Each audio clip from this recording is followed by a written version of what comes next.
Pemerintah saudara berencana mengubah sistem penerimaan murid baru untuk tahun ajaran 2025-2026. Menurut rencana, skema baru yang diterapkan akan dikombinasikan dengan sistem yang ada saat ini, salah satunya sistem zonasi. Masih ingatkah Anda dengan video ini? Saat wali murid di Bogor, Jawa Barat sengaja mengukur jarak rumahnya ke sekolah. Aksi ini untuk membuktikan jika anak mereka layak untuk lolos sistem PPDB ke sekolah yang dituju. Ini adalah salah satu contoh dari carut-marut sistem zonasi. Banyak kalangan meminta untuk sistem zonasi bisa dievaluasi. Yang terbaru, penerimaan murid baru di Indonesia akan dievaluasi di tahun ajaran 2025-2026. Sebelumnya, penerimaan murid baru melalui sistem penerimaan peserta didik baru atau PPDB yang telah digunakan beberapa tahun belakangan. Kementerian Pendidikan Dasar dan Menengah menyebut skema yang akan digunakan yaitu sistem penerimaan murid baru atau SPMB. Mendikdasmen Abdul Mukti menjelaskan saat ini pemerintah masih merancang skema tersebut dan meminta publik menunggu pengumumannya. Dalam minggu-minggu ini sudah ada waktu dekat. Karena sekarang kan sekolah-sekolah sudah banyak yang buka spanduk di mana-mana kan. Karena kalau ini tidak segera diputuskan, itu memang nanti akan secara teknis konsolidasi dan koordinasinya serta sosialisasinya akan agak kesulitan. Karena ini kan berkait dengan kebijakan-kebijakan di pemerintah daerah, kemudian kesiapan sekolah, juga pemahaman masyarakat mengenai konsep penerimaan murid baru ini. Nanti tunggu sampai keluar aja. Tapi dipastikan dihapus, Prof. Dipastikan dihapus. Ditunggu saja sampai betul-betul keluar. Namun, Menteri Sekretaris Negara Prasetyo Hadi mengungkapkan tidak akan menghapus sistem zonasi dalam penerimaan peserta didik baru. Mensesnek menambahkan, besar kemungkinan akan dikombinasikan dengan sistem sebelumnya. Sedang mau nanti ada menunggu beliau pulang, nanti mau ada ratas untuk memastikan PPDB-nya. Sudah. Enggak. Tetap kombinasi lah. Kita cari yang terbaik karena masing-masing sistemnya ada kelebihannya, ada kekurangannya. Gitu. Pekan ini ya diputuskan. Menunggu Bapak Presiden pulang dulu baru kita nanti akan rataskan. Keputusan karena itu menyangkut banyak hal, banyak sektor. Tentunya kita ingin mengambil keputusan yang benar-benar itu bisa diterapkan dengan lebih baik daripada sistem yang sebelumnya. Kira-kira begitu. Pengamat pendidikan sekaligus Wakil Rektor 4 Universitas Negeri Surabaya Martadi menyatakan, perubahan sistem ini sebaiknya diubah presentasinya untuk masing-masing jalur yang nantinya digunakan dan harus lebih fleksibel dibandingkan sistem yang saat ini berjalan. Perlu ditinjau perubahan prosentase. Ya, prosentase zonasi atau domisili yang selama ini hampir 50%, lalu kemudian afirmasi, kemudian mutasi, kemudian jalur prestasi ini juga perlu komposisinya dibuat lebih luas, ya, karena setiap daerah ini berbeda, problem dan kompleksitas masalahnya berbeda, jangan terlalu kaku dipatok secara nasional. Seringkali itu yang menimbulkan persoalan di tingkat lapangan. Sebelumnya, sistem zonasi di PPDB mendapat sorotan lantaran banyaknya permasalahan. Hasil temuan Ombudsman menyebut ada sejumlah permasalahan dalam sistem zonasi, di antaranya aplikasi yang error, minimnya pengawasan, penanganan pengaduan yang tidak optimal, penyalahgunaan jalur afirmasi, maupun penambahan rombongan belajar yang mengakibatkan alih fungsi dari laboratorium. Saat ini, publik menunggu skema yang akan diberlakukan di tahun ini dengan harapan agar pendidikan karakter, kualitas pendidikan, serta sistem penerimaan murid sekolah menjadi lebih baik. Tim Liputan Kompas TV.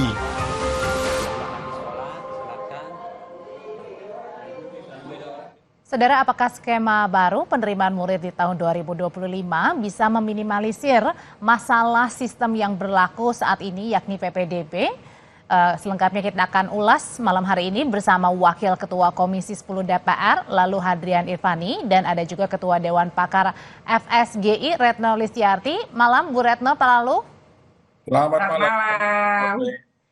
Pak Lalu, jadi berdasarkan hasil rapat terakhir nih bersama Pak Muti, Mendikdasmen, jadi ini benar diganti skema penerimaan murid baru atau SPMB ini mulai tahun ini 2025?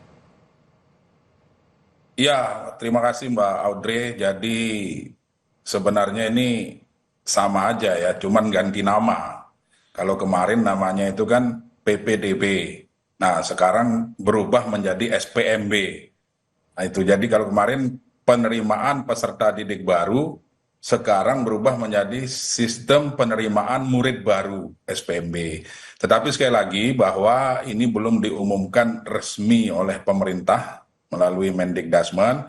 Informasi terakhir kami dapatkan bahwa keputusan tentang berubah namanya PPDB menjadi SPMB ini akan diumumkan sekembali Pak Presiden Prabowo dari kunjungan ke luar negeri, Mbak Audrey. Berarti artinya kalau cuma mengubah nama tidak menyelesaikan permasalahan yang ada dong pada saat di sistem PPDB, Pak Lalu?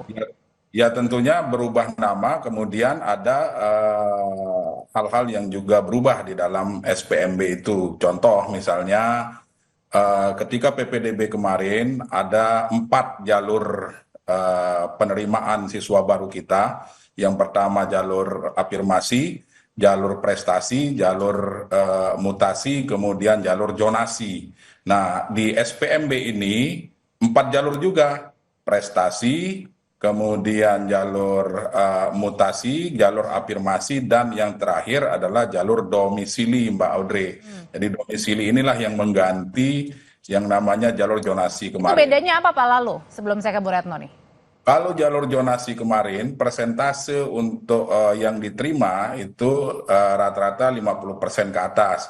Nah, di rancangan Mendikbudrismen hari ini untuk jalur domisili itu untuk SMP, jalur domisili ini dikurangi. Dari 50% dikurangi 30-40%. Untuk SMA itu dikurangi dari 50% menjadi 30%. Jalur afirmasi dinaikkan, jalur prestasi dinaikkan. Nah, jalur prestasi ini tentu berkoordinasi dengan pihak pemerintah daerah setempat. Artinya dengan pengubahan dari zonasi ke jalur domisili, menurut pandangannya Bu Retno, ini mengurangi masalah yang ada nggak dengan sistem PPDB yang fenomenanya ini banyak terjadi ya, seperti adanya kecurangan, kemudian adanya suap, pemalsuan dokumen, dan lain sebagainya, Bu Retno? Ya, pertama saya rasa ya tetap aja nggak mengurangi ya. Karena kan sebenarnya problem itu muncul ketika sekolah-sekolah negeri ini terbatas. Jadi kalau kita pakai data, sebenarnya daya tampung sekolah negeri misal untuk SMA, itu kan hanya sekitar 38% saja. Berarti memang mau bagaimanapun dikotak-kutik sistemnya, selama jumlah 38% ini saja daya tampungnya, ya akan terus jadi masalah. 38% kan berarti 62%-nya harus ke swasta, artinya dia terpental dari PPDB negeri kan. Nah, begitupun SMP dan dengan SD, hanya SD ini aja yang secara jumlah itu memang lebih banyak. Nah, sehingga dia mencapai hampir 70% se-Indonesia. Nah, karena dulu kita punya program gitu ya di zaman Soeharto, SD Impres, itu mengakibatkan SD-SD itu tuh di pelosok-pelosok pun ada SD negeri. Nah, sehingga jumlahnya banyak di SD, relatif nggak akan ada nih model-model kecurangan, karena memang memenuhi, dan 30%-nya swasta itu orang biasanya nggak keberatan, karena banyak juga di SD itu pengen ke swasta. Nah, yang kedua untuk SMP dan SMA, karena apalagi SMA, karena jumlahnya sedikit sekali, dari sekolah-sekolah negeri itu mengakibatkan atau berdampak, misalnya satu kecamatan nggak ada SMA negeri, nah lalu mereka ini di kecamatan sebelah ya udah pasti kalah. Nah, saya lihat domisili ini kalau saya membaca ya dan juga mendengarkan pernyataan-pernyataan wawancara baik radio maupun televisi, artinya yang video langsung, itu kan yang dihilangkan justru dasar kependudukannya. Bagi saya ini juga jadi masalah kalau kependudukan itu tidak dijadikan dasar. Ini maksudnya yang tidak berdasarkan KK ya, kartu keluarga, Bu Retno di sini. Jadi iya, dengan kependudukan kan tidak pakai KK. Dampaknya apa? Sekarang Jakarta, Mbak. Jakarta itu kalau tidak menggunakan KK juga agak repot, karena Jakarta itu kan banyak gedung-gedung atau rumah tinggal tuh kayak rusun, apartemen. Kalau dia misalnya pakai sekolah negerinya paling dekat dengan apartemen atau dengan rusun itu, berarti udah habis sama anak rusun dan anak apartemen, kan? Karena kan tadi kalau secara jarak gitu kan mau pakai jarak, maka secara jarak misalnya dia berada di depan apartemen atau di depan rusun, ya otomatis semua isi rusun itu dan berarti sekitar rusun tidak akan dapat kalau ngitungnya seperti itu gitu. Jadi kenapa kemudian Jakarta misalnya berbasis RT RW, jadi dia karena tidak mungkin kalau menggunakan jarak. Ya itu dampaknya karena kita ada yang gedung-gedung tinggi kan, maksudnya rumah-rumah yang ke Oke. atas gitu. Heeh. Berbeda untuk Jakarta. Lalu yang kedua ya, sekarang kalau tidak menggunakan itu, ini soal SPM loh, standar pemenuhan ini minimum yang harus dilakukan oleh negara. Kita harus mengutamain warganya sendiri. Jadi kalau SPM itu hitungannya adalah kan salah satu pendidikan dan kesehatan. Itu harus mengutamakan warganya dia. Sekarang kalau tidak Oke. digunakan data kependudukan, loh berarti dari Oke. mana-mana bisa dong walaupun dia bukan warga Jakarta, Kalau gitu tapi Bu dia Retno, tinggal di Jakarta gimana? ah, Gitu. Itu jadi penduduk Jakartanya nanti yang nggak dapat. Misalnya kalau kita bicara Jakarta ya Mbak. dan balik lagi tadi permasalahannya sebenarnya kalau mengubah apa namanya tadi nama kemudian sistemnya itu ternyata tidak mengurangi masalahnya Pak Lalu, karena tadi kata Bu Retno bilang sekolah negerinya ini nggak nambah-nambah kok, sama-sama aja. Ya memang itu yang menjadi pemikiran kita bersama hari ini ya, terutama untuk tingkatan SMP dan SMA. Tapi kalau di SMP ya di beberapa daerah sudah mulai agak merata. Nah SMA ini menjadi PR kita ke depan. Tetapi pada prinsipnya langkah yang diambil oleh Kemendikbudrismen hari ini merupakan hasil kajian, hasil analisa dari kekurangan-kekurangan dari sistem PPDB yang sudah diberlakukan sebelumnya. Nah, oleh sebab itu di jalur domisili yang disampaikan tadi itu kami di Komisi 10 DPR RI tetap memberikan garis bawah kepada Mendikbudrismen beserta jajaran agar kartu keluarga, kemudian persyaratan administrasi kependudukan lainnya tetap menjadi acuan.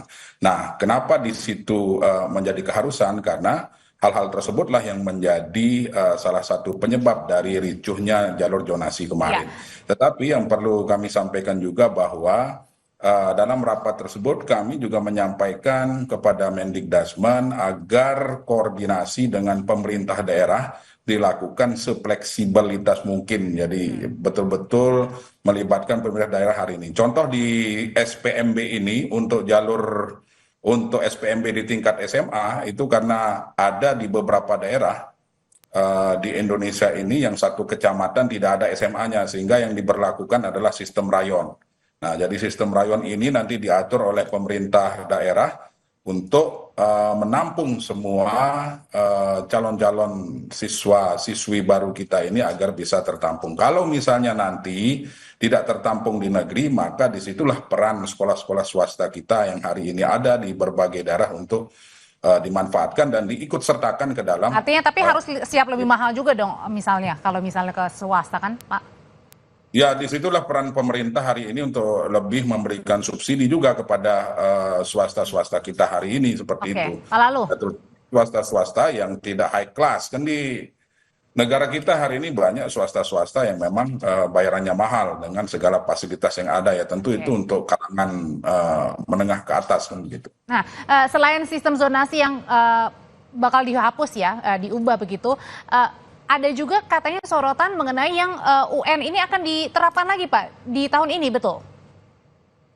Jadi ujian nasional itu nanti berubah nama ya. Ini saya menyampaikan konsep aja ini belum tentu menjadi keputusan final.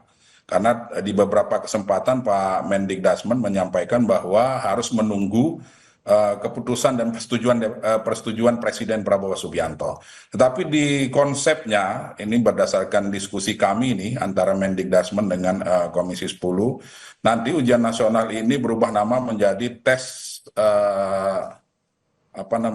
tes kompetensi siswa, tes kompetensi akademik. Nah itu, jadi tes kompetensi akademik namanya.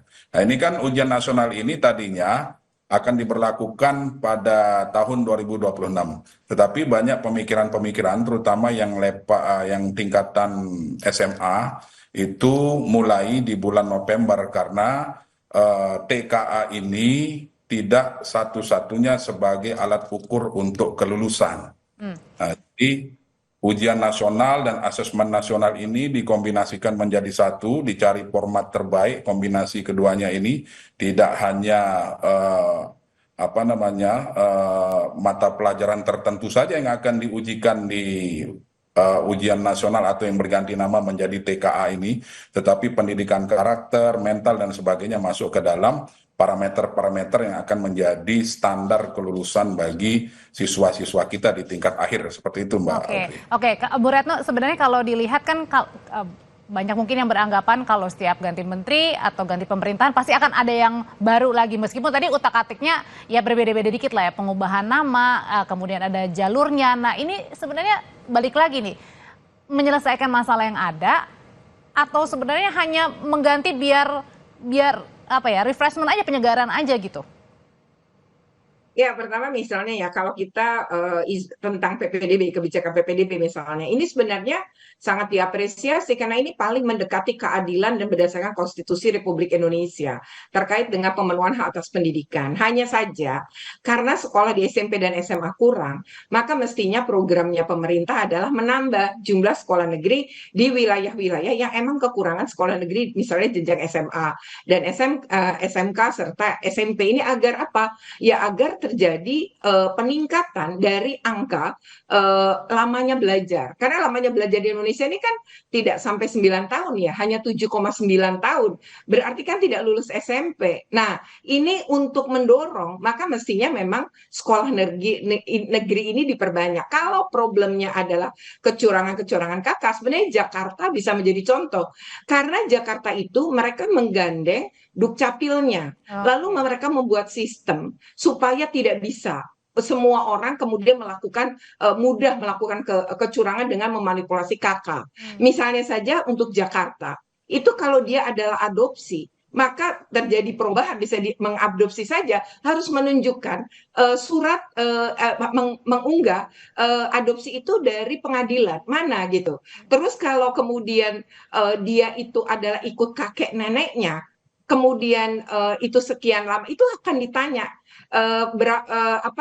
kalau dia ikut tante, kakek, nenek, itu akan ditanya kemudian apakah ini misalnya ibunya meninggal sehingga ikut kakek nenek. Itu ditanya loh surat kematian dan lain. Jadi nggak mudah orang tuh berpindah-pindah terkait dengan PPDB gitu. Orang pindah kakak kan boleh, itu haknya. Tapi terkait PPDB itu berlapis gitu. Nah itu sebenarnya bisa diatur. Nah tinggal pemerintah daerah mau nggak ngelakuin itu. DKI itu kecurangan terkait kakak nyaris tidak ada. Semakin jadi bisa salah satu jadi percontohan ya Bu Retno ya. Iya harusnya bisa jadi contoh. Ditambah juga dengan tadi bahwa itu bisa memperbanyak gitu. Sekolah negeri. Terima kasih Bu Retno, Pak Lalu terima kasih, selamat malam.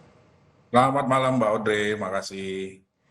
Tetaplah bersama kami saudara, Timnas Indonesia U20 malam ini akan menghadapi Jordania di laga pembuka turnamen mini yang digelar di Sidoarjo. Lalu bagaimana persiapannya sejauh ini? Kita akan bahas setelah jeda berikut ini.